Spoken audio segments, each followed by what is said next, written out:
If you want to systemize your business or your services, there is no skill more valuable than learning how to process map. In this video, I'm going to share a simplified version of the practice I've been using for over 8 years to help businesses ranging from landscapers to lawyers to agencies figure out what their business actually does so they can do it more efficiently with less stress. I've taught this so many times that I know you're going to get value out of it, but before I get into the actual process mapping, there's some important theory you need to know. To learn the secret skill, it starts with understanding how this fits into your actual business. You see, at the end of the day, systemizing your business is about being able to answer these 6 questions for any given thing in your business. Why are we doing it? What needs to happen? Who's doing it? When's it happening? How do we do it? And where do we keep track of all of this stuff? You see, here at ProcessDriven, our business is systemizing other businesses, and we walk folks through these 6 questions. And when we're working on a project, we're always starting with what happens, who is doing it, and when. These tactical actions are the backbone of any business. It's the execution arm. It's what allows you to get stuff done. Once we get this down, we move on to the how side of the equation, which is how do we keep track of our methodology? This is where things like templates and SOPs become very helpful. Whole videos on that up at the top. Now, if that all sounds good to you and you want to skip all of the roundabout stuff, use the link in the description to work with my team. But if you are looking to DIY, when we're working with folks, we also take care of the where aspect of which technology do we store all this stuff in. That's the easy part. But why? That last piece? That is really tricky. And that's where process mapping, the topic of this video, can really help you. Process mapping is a form of visual storytelling to tell you here is what's going to happen in this otherwise invisible set of actions that occur inside your business. When we take things and make them visual, voila, we can suddenly start to understand why they actually matter to the big picture. So with all that backstory out of the way, go ahead and grab a piece of paper or a digital whiteboard or a physical whiteboard. And for the rest of this video, we're actually going to start process mapping together. Ready? I can't hear you. So let's just say you're ready. Okay. So to process map along with me, I would encourage you to pick one area of your business to process map with me, because you actually doing it is going to help you remember this a lot better than me just talking at you. Although I can keep talking at you if that's what you want. Some common areas to choose for process mapping are areas that are really valuable, but also kind of a pain in the ass. Something about them is not quite working, but they are worth fixing. Common examples would be things like onboarding, sales processes, how you find vendors, how you update your website if you're an e-commerce shop, how you handle client change requests if you're a contractor or agency. Those kinds of painful areas that really do matter, that's where we want to focus our energy on. Once you have identified one of those areas for your business, you're ready to move on to the next step. And if you're not, pause the video here. Okay.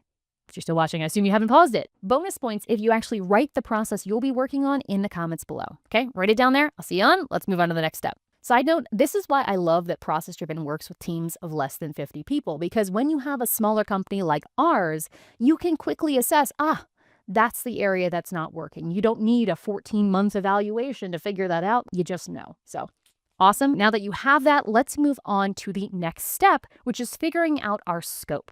You see, process mapping is storytelling. And just like any story, we need to roughly know where does it begin and where does it end. We want to keep it short enough to focus on the good stuff and not so long that we fall asleep. So if, for example, the process that is painful for you is sales, let's start when we have a lead and let's end our story when we have a sale or we've somehow closed out that lead. If for you, the thing that you focused on is fulfillment, your start is probably going to be when someone becomes a client. And your stop is probably going to be when that client is offboarded. If you are focusing on sourcing vendors, it's going to be, hey, we need vendors. We have a vendor. If it's sourcing talent, it's we need talent. We hired somebody. You can pick the start and stop, but the area that you said is needy should be your North Star when deciding where do we want to focus. Now, for myself today, when I'm process mapping, where I'm going to focus on is the actual fulfillment of ProcessDriven's new service. Now, I don't think the service is painful. However, this service is something I really want to be improving and we're going to be scaling up. So I want to map out all of the steps that happen from someone becoming a client to when they are offboarded. Because I know if I can make this amazing, the product will basically sell itself. Or at least that's my non-marketer point of view. So this is the journey that I'm going to be focused on process mapping from someone purchasing to someone becoming a former client of this guided service specifically. Now, to start telling the story of how we go from purchased to former client, we could start creating hieroglyphics or stick figures telling each step in the process, but that would take a really long time and require artistic skill that most of us do not have. So instead, we are going to rely on basic symbols. Now, fortunately for us, there are really just 4 symbols we need to know in order to create a process map. I promise you are capable of this even if you're not a great drawer, because the main shape we need to know is this one. Yep, it's a rectangle. A rectangle in process mapping means a step or an action where things happen along the journey. This is our key storytelling device, is the rectangle. The second shape we have is a diamond. Yes, just like a diamond in a proposal represents a choice you have to make. Will you say yes or will you say no? And heartbreak ensues. A diamond in a process map is a decision-making point for where things could branch off in multiple directions. So a decision is what we have for the diamond. The next shape we need to know is what I like to think of as a folder, but is technically a predefined process. We're going to call it a folder for our own sake. Folder represents a bunch of stuff that's tucked inside. So for example, if there are so many steps that we're like, oh my gosh, we're running out of space, we can put them inside a folder and say, hey, this folder is where everything related to how we decide how to script a video goes. This is a folder that describes everything about how we send an email. This is a folder that describes everything about how we handle a complaint. Those are complicated processes, and maybe we don't want to get fully into them in a given process map. We can put them in one of these folders and just say, hey, we'll deal with that later. We'll expand it somewhere else. That is our next symbol. And then the last one is actually already on here, and that is this guy right here, an arrow. You already know about this one, that an arrow is a way to show the flow of traffic. Which step is leading to which decision, which is leading to which step, which is leading to which decision. Now, there are in true process mapping many other symbols, but for the sake of our purposes today, I don't think they're worth your time to worry about. Let's just focus on these 3 plus the arrow makes 4. By the way, if you're enjoying this video, please do like, comment, and subscribe. It actually does make a big difference and it's free, so thank you so much. All right, now that we know these symbols for process mapping, we need to start actually mapping. And to do this, the process is actually really simple. Start at the left of your page or the start of your process and answer the question, what happens first? In my case, I know I'm starting with a purchase. So the first action, which I'm going to just do a square to represent this here, is that the checkout is complete. Go ahead and write the first thing that happens in your process there. Usually this will be the same as your first step. Sometimes it'll be a smaller action that is part of that. Like in this case, purchase involves a few fields being filled out. All I'm writing is that the checkout is complete. Once you have that first step, the next question, and the only question you'll need for the rest of your process mapping journey, is what happens next? That's it. We want to try to break down every action, whether automated or human done, to get us from checkout complete to former client. And as you can imagine, this can take a little while. That's why when we're working with people at ProcessDriven, we don't recommend you do this for every single thing under the sun. Old school consultants, unfortunately, very many of them will say that you must map out everything. But Jesus, we don't have time to do that and still run a business as a small team. So I recommend this exercise for areas of pain, and for the simpler areas of our business, we can generally skip over. But for now, let's go into this. My example again is service fulfillment. So after checkout is complete, what happens next? Well, for us, they see a confirmation page. So client goes to confirmation page, and then they immediately go to a scheduling page. And that's pretty much all that they do in one quick sitting to go through the checkout process right after they actually do the financial checkout. At the same time as they are doing that, we have a step triggering internally. We have an internal sale confirmation. And from there, we have an internal step of applying a template, which is our project template with all of the steps and tasks and everything we need to do to make sure this client feels really happy. Now, this is actually a great example of a problem you might have in your process map, and I want to highlight both of them here before we keep going. I have 2 things happening at the same time. We've got the client doing this confirmation stuff, and approximately at the same time, assuming we check our email, we've got the internal team doing some other actions. My general rule of thumb, although this is completely, my own preference, I like to keep those things in line with each other to show that they're happening at the same time. If you've got things with a delay, it can be nice to show the delay, but personally, I like to have it more like a timeline where from left to right, it's telling me the story in the sequence that it happens. That's just my own personal preference. The second thing that is happening as I start to write this out is probably something that's going to happen to you as well, which is I am starting to already notice opportunities for improvement. Like I'm writing this down and I'm like, wait, why are we manually applying project templates? We could automate this. That is incredibly normal. But what I want you to do and what I'm going to force myself to do is when we are process mapping, we want to process map status quo. What is happening today? If you feel like you might forget it, you can go ahead and add a little highlight or a note with your ideas about changes. But I'd really like us to focus on just documenting what is currently happening, and then we can go through some revisions. Try your best to not map things that aren't actually there. We're focused on reality. Now from here, in my particular draft, I'm going to keep asking the same question. What happens next? In my case, I have a client starts doing some training, and at the same time, the internal team is doing call one prep. So eventually these two paths come back together when we complete call one. Now in my process, after call one for this service, we need to start creating the roadmap, the implementation plan for this client of exactly what they need to do to start systemizing their business based on all the data we have. But sometimes after this call, we realize there's still some information missing. So that gets to our next step of the process, which is one of those infamous diamonds. Now, quick pop quiz. Do you remember what a diamond represents? Hint, hint. Yeah, okay. It's a choice. It's a decision.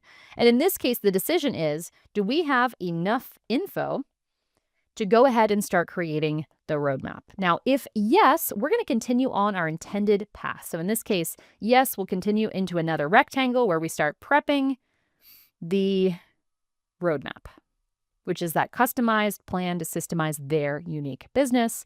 If no, that's where things get a little interesting, where we're going to have a step away from the norm. Now, depending on the layout of your software, I like to sometimes have my no paths go way down or way up to show that they're kind of in a weird spot. They're not the normal path. So in this case, what I'm going to do is, since I don't have a lot of room above, I'm going to take the no path and I'm going to go way on down. And if there is not enough information, I'm going to reach out with information request to get additional information from the client. And then I'm also going to take an additional step here of adding retro note. Adding a retro note is something we do in all of our projects, but for client projects like this, if we reach the point of having a call and we're missing information, that is a process failure. So we'll have a step here that says, hey, if something was missing, add a note to our retrospective that says, for future projects, we need to request this extra info. So we are never left in this no path in the future. But regardless, this is the no path, and here we go. Eventually, we will come back up to this main path. We go over here. And then if we have enough info, we then continue on to yes. So you can kind of see how this serpentines together. We're going to keep adding steps and steps and steps by asking the question, what happens next, until we arrive at former client. This is something that will become easier with more practice, but I just want to highlight some tips to get you through this if you are new. As you can tell on my little whiteboard here, I'm using a digital whiteboard. That is intentional. It's because 1, my handwriting is messy. 2, this takes up a lot of space. When I use my physical whiteboard, it is fantastic. But I need to be really thoughtful in how I use my space to make sure I don't run out of room or accidentally wipe it off with my shoulder. So if you are doing this at home, I would suggest taking multiple pieces of paper, using sticky notes, or keeping it digital so you can infinitely expand as you start mapping, because you're not going to guess the right distance at first. The second tip I'll share is that sometimes people get confused about how detailed to be on this map. A good rule of thumb is to keep each box you see on here equal to about one task. A task is something that's done by one person in one work sitting at one discrete date. So here, they are going to check out the scheduling page. once. It's not going to take them 10 hours. It's going to take them 15 minutes by one person. If there are multiple steps, like you see right here, there are multiple steps you're going through, there'll be multiple actions. If you are not comfortable with that definition of task, I have a whole video on it up here that I would definitely recommend watching after you finish this one. By the way, if you'd like me to go into more detail of how to process map your service, going step by step through each piece, write the word more in the comments below. That'll act as a vote to let me know you want a part 2 on this. But for now, let's move on to the next phase, which is adding additional layers. Sometimes when we're telling the story of the actions that happen in a particular process of our business, we don't really find the problem. This isn't common, but sometimes it happens where you're writing out the steps and you're like, oh, yeah, that's all great. And yet you still feel like something is missing. In those cases, in step 4 here, we can add layers to our process map to make the problem areas more obvious. Adding these additional layers or swim lanes allows you to see other pieces of information connected to the process map. Some examples of what you might add would be to go through your whole process map and show which people are involved. So for example, I might say step 1 is client, client, client, client. This one is Layla, this one is Bob, this one is Susie, this one is Layla, this one is Layla plus client, this one, you know what I mean? I could go through each one. And what that will help me see is where there might be challenges with handoffs. So like for example, right here, if I have 3 different people doing 3 different things right back to back, that tends to cause a bit of confusion and is something I might be able to eliminate. I have a whole video on different ways to streamline your process up here, which includes this one. Now, I would add this people layer in if I want to explore whether people might be making my process harder.